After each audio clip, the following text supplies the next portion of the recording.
May all mother sentient beings, limitless as space, have happiness and the causes of happiness. May they be free of suffering and the causes of suffering. May they not be separate from the sacred happiness that is free of sorrow. May they rest in equanimity, free of attachment and aversion.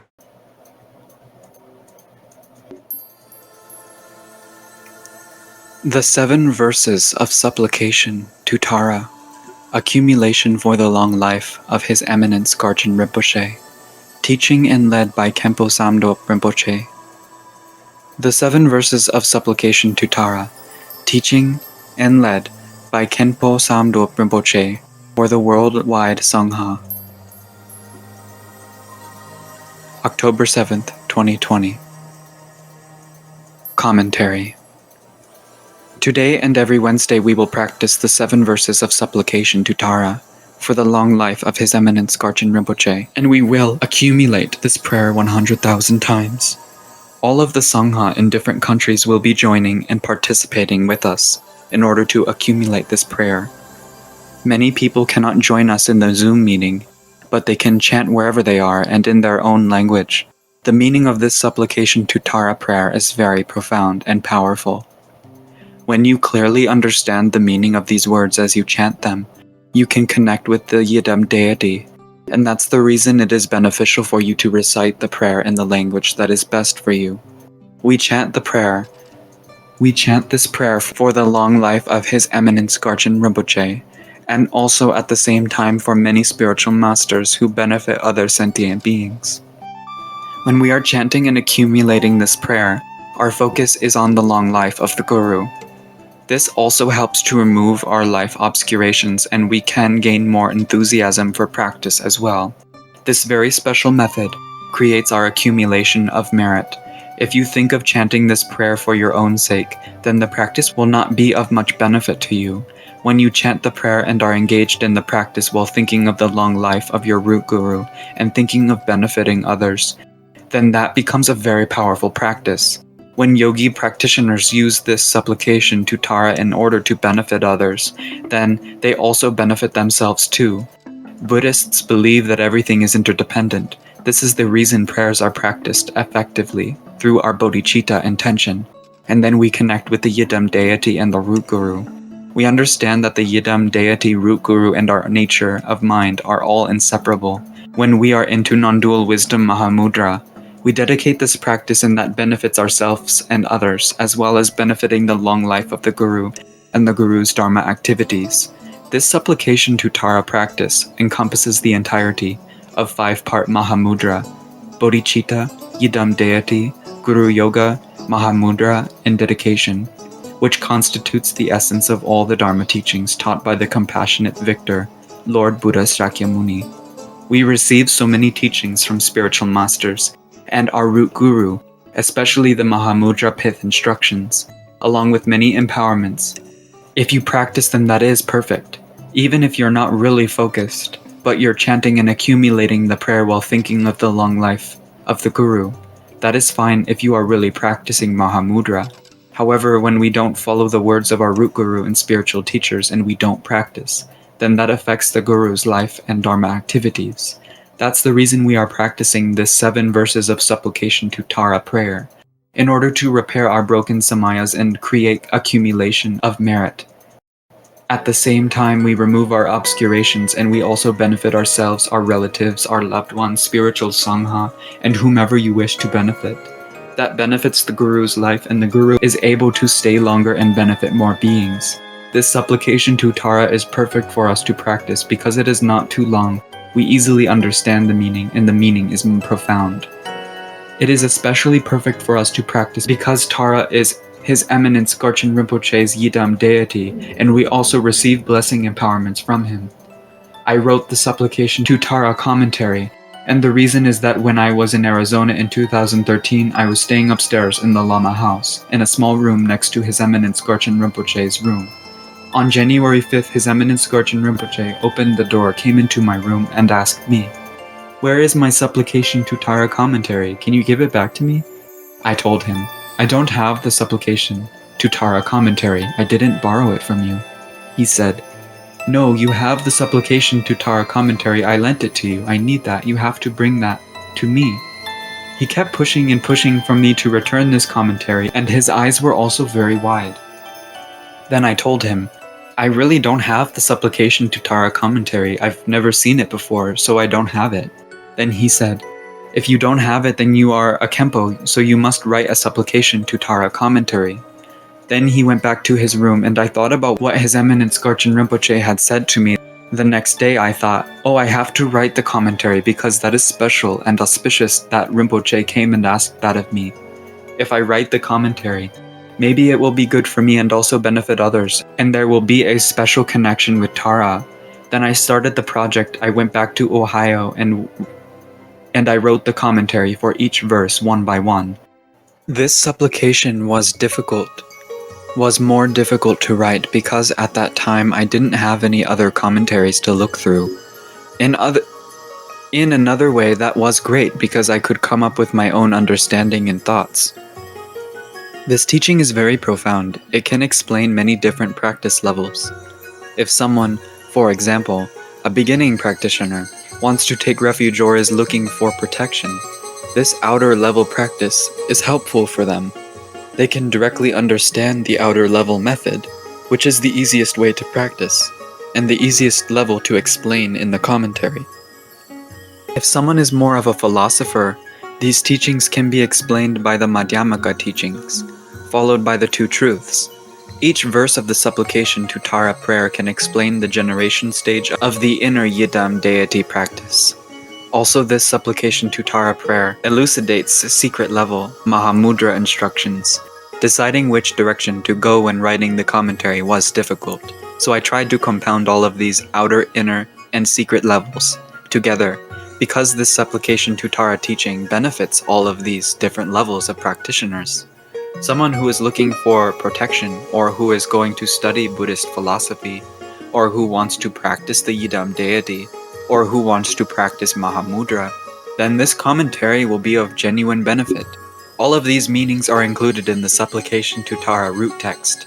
I wanted to accomplish the entire project on a special day, and one day, I recognized that a long life ceremony for His Eminence Gonpo Rinpoche was going to be held in Los Angeles.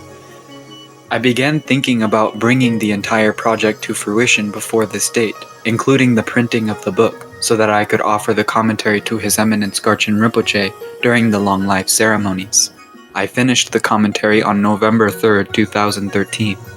Since starting the commentary, I always practice the 7 verses of Supplication to TÄRÄ, and it is immensely beneficial.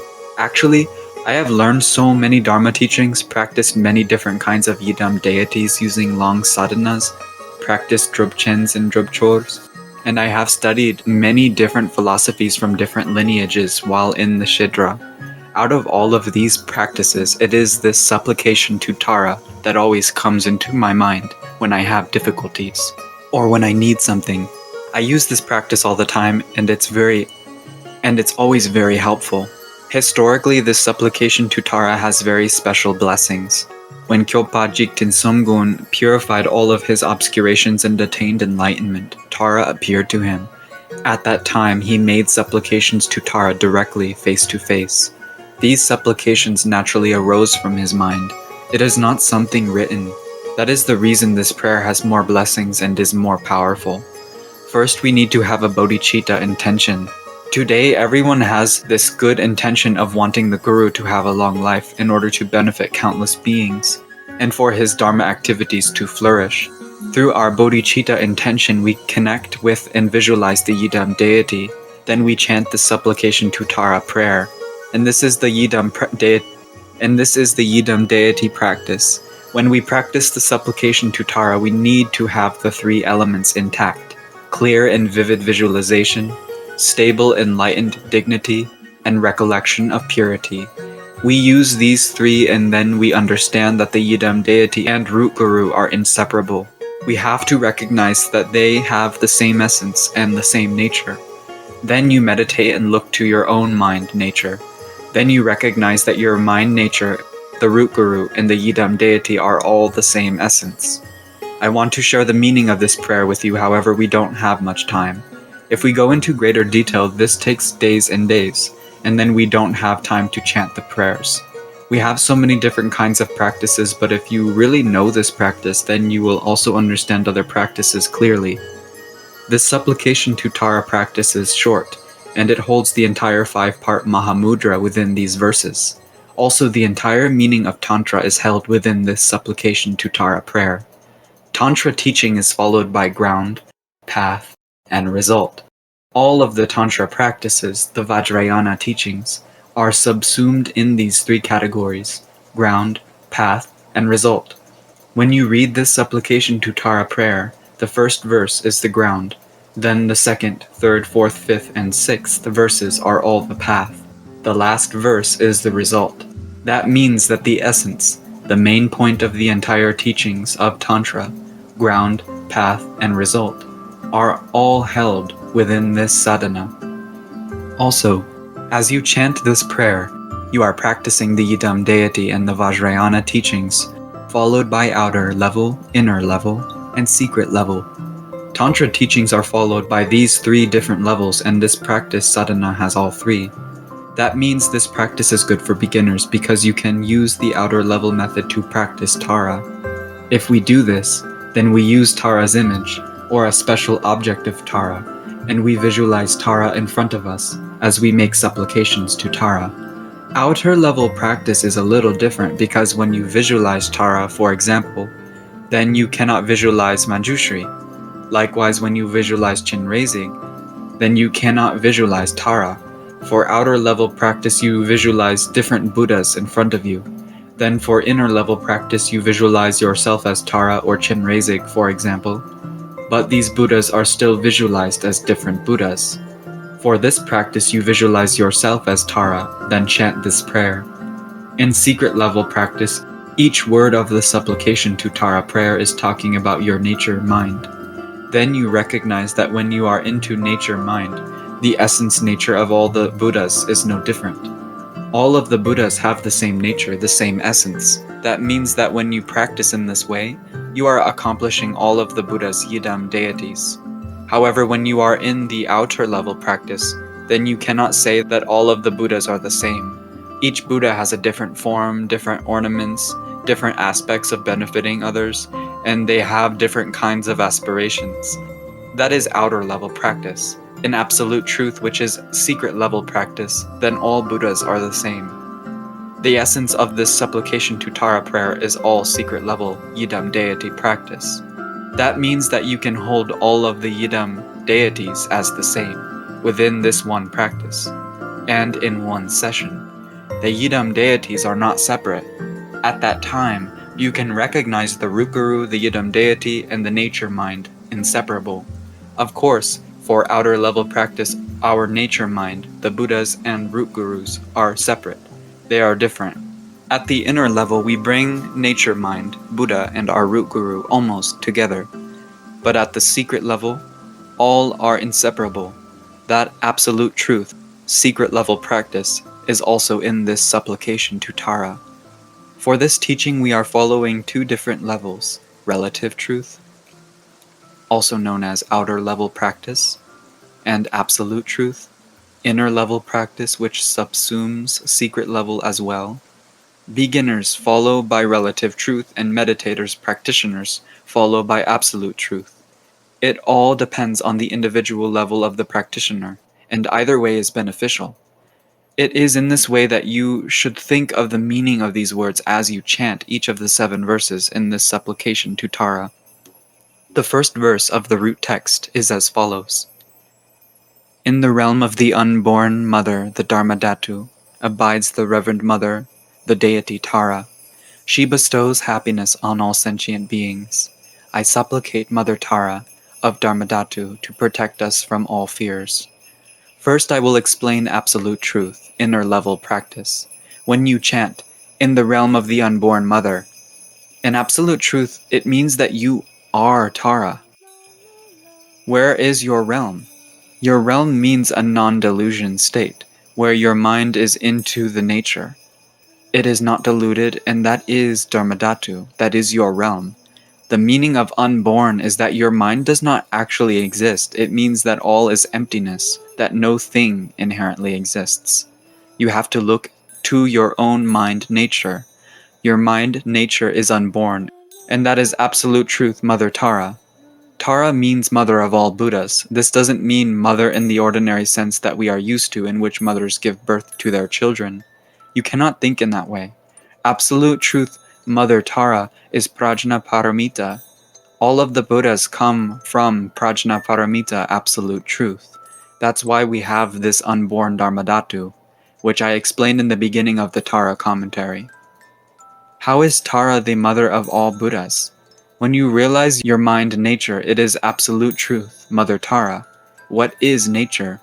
Nature is unborn. What does unborn mean? It means emptiness, and that self and phenomena do not inherently exist. Who realizes this? That is called the perfect mother. That empty nature is called the perfection of wisdom. Who realizes the perfection of wisdom? Buddha realizes the perfection of wisdom. Where do Buddhas come from? Buddhas come from the perfection of wisdom.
Om Tare Tu Re Mama Aye Jana Pone Poten Guru Soha.